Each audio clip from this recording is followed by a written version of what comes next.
السلام عليكم ورحمة الله وبركاته.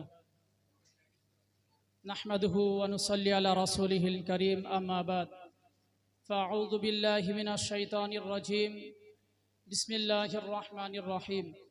يا أيها الناس اتقوا ربكم الذي خلقكم من نفس واحدة. صدق الله العظيم. Admirable and respectable audience present here, first I convey my earnest regard to all of you.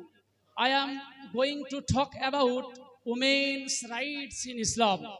সর্বোপরি প্রশংসা ও গুণকীর্তনকারী যিনি অনন্তর অনাদি, বর্ষিত হোক শান্তির অজস্র ধারা প্রিয় নবী ও তার অনুচর বর্গের প্রতি। আজকের মহত্ত্বী সভার মহামান্য সভাপতি সাহেব, সুদক্ষ বিচারমণ্ডলী, সত্যান্বেষী ভাতৃবৃন্দ, ছাত্রবৃন্দ, সকলকে জানাই আন্তরিক শুভেচ্ছা ও সাধুবাদ। আজ আমি আপনাদের সামনে ইসলামে নারীর অধিকার সংক্রান্তে বিশ্ব প্রতিপালকের অমর বিধানে ও হুজুর পাক সাল্লাল্লাহু আলাইহি ওয়াসাল্লামের মনোরঞ্জন বার্তা দ্বারা নাতিদীর্ঘ আলোকপাত করার উদ্দেশ্যে দণ্ডায়মান হয়েছি। আল্লাহ তাআলা সর্বোত্তম সাহায্যকারী। শ্রদ্ধেয় শ্রোতামণ্ডলী, বিশ্ব স্রষ্টার অবতীর্ণ ঐশী বিধানকে বিকৃত করে 4 শতাব্দীতে নারী জাতির অধিকার ছিনিয়ে নিয়ে নিমজ্জিত করেছিল মৃত্যুর ঘাটে। তখন আরব দুনিয়ায় ছিল নারী জাতির করুণ পরিস্থিতি। শিশুকন্যা জন্মগ্রহণ করলে তাকে অশুভ ও অমঙ্গলজনক বলে মনে করা হতো এবং তাদেরকে জীবিত পতিত করা হতো। ইউনানে নারী জাতিকে শয়তানের বিটি, নিকৃষ্ট, নগণ্য, জঘন্য ব্যক্তি বলে মনে করত এবং তাদেরকে দাস দাসী ও পশু পাখির মতো হাটে বাজারে ক্রয় বিক্রয় করা হতো।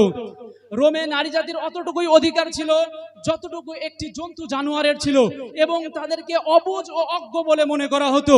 বন্ধুগণ, শুধু তাই নয়, ইহুদি ধর্মের মধ্যে বলা হয়েছে একজন সৎ নারীর চেয়ে একজন পাপিষ্ঠ পুরুষ শতগুণে ভালো।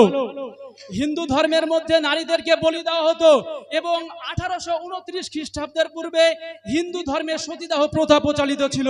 খ্রিস্টান ধর্মের মধ্যে বলা হয়েছে নারীরাই হলেন নরকের প্রবেশদ্বার। কাউন্সিল অব দ্য ওয়াইজের অধিবেশনে খ্রিস্টানদের ধর্মযাজক বলেন, woman has no soul, woman has no rights, woman has no freedom. নারীর কোনো আত্মা নেই, নারীর কোনো অধিকার নেই, নারীর কোনো স্বাধীনতা নেই।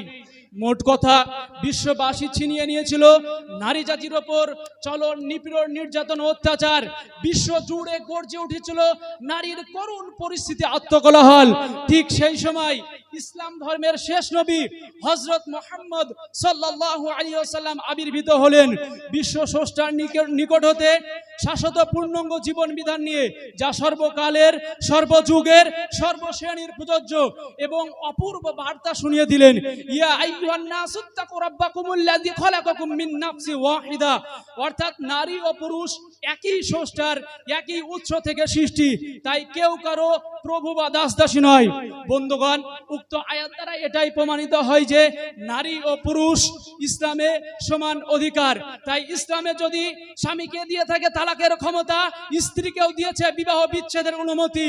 স্বামী যদি স্ত্রীর ওপর কোনো অধিকার রাখেন, স্ত্রীও তো শরীয়তের গুণটিতে দাঁড়িয়ে স্বামীর ওপর অধিকার রাখেন। তাই ইসলামকে কখনোই নারী বিদ্বেষী বলার সুযোগ নেই, কেননা ইসলাম কখনো নারী জাতিকে অধিকার থেকে বঞ্চিত করেনি। ইসলাম কখনো নারী জাতিকে শিক্ষা থেকে বঞ্চিত করেনি। ইসলাম কখনো নারী জাতিকে পরাধীন করেনি। ইসলাম কখনো নারী জাতিকে দাস দাসী বানায়নি। ইসলাম কখনো নারী জাতিকে অসম্মান করেনি, বরং ইসলাম নারী জাতিকে সুসম্মানে সম্মানিত করে রাজার পাশে রানীর আসনে আসীন করেছে। অবশেষে নারী জাতিকে ইসলাম নির্দেশ দিয়েছে, হে নারী জাতি, তোমরা গোলাপ ফুলের সাদৃশ্য। যেমন গোলাপ ফুলের সুগন্ধে মানব মন গোলাপ ফুলকে তুলতে চাই, ধরতে চাই, আপন করে পেতে চাই, সদা সর্বদা গোলাপের প্রশংসা করতে থাকে। তাই তোমরা গোলাপ ফুলের মতোই।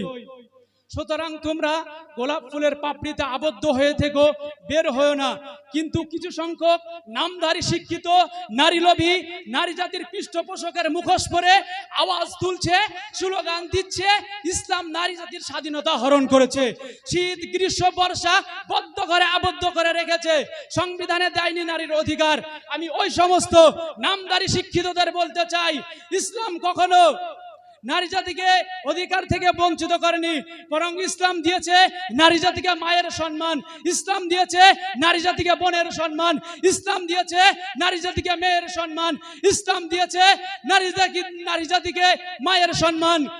পৃথিবীতে সমস্ত তন্ত্র মন্ত্র, কমিউনিজম, গ্লোবালিজম, পুঁজিবাদ, ফ্যাসিবাদ, নারীবাদ, গণতন্ত্র, সমাজতন্ত্র, রাজতন্ত্র, পৃথিবীর সমস্ত তন্ত্র মন্ত্র মিলে যে অধিকার নারী জাতিকে দিতে পারে নাই, তার চেয়ে অধিক বেশি অধিকার দিয়েছেন ইসলাম। বলি সুবহানাল্লাহ। অবশেষে এটাই বোঝা যায় যে ইসলাম নারী জাতিকে সমান অধিকার দিয়েছেন। এর জন্য বিশ্বকবি বলেন, পৃথিবীতে যা কিছু মহান সৃষ্টি চিরকল্যাণকর, অর্ধেক তার করিয়াছে নারী, অর্ধেক তার নর।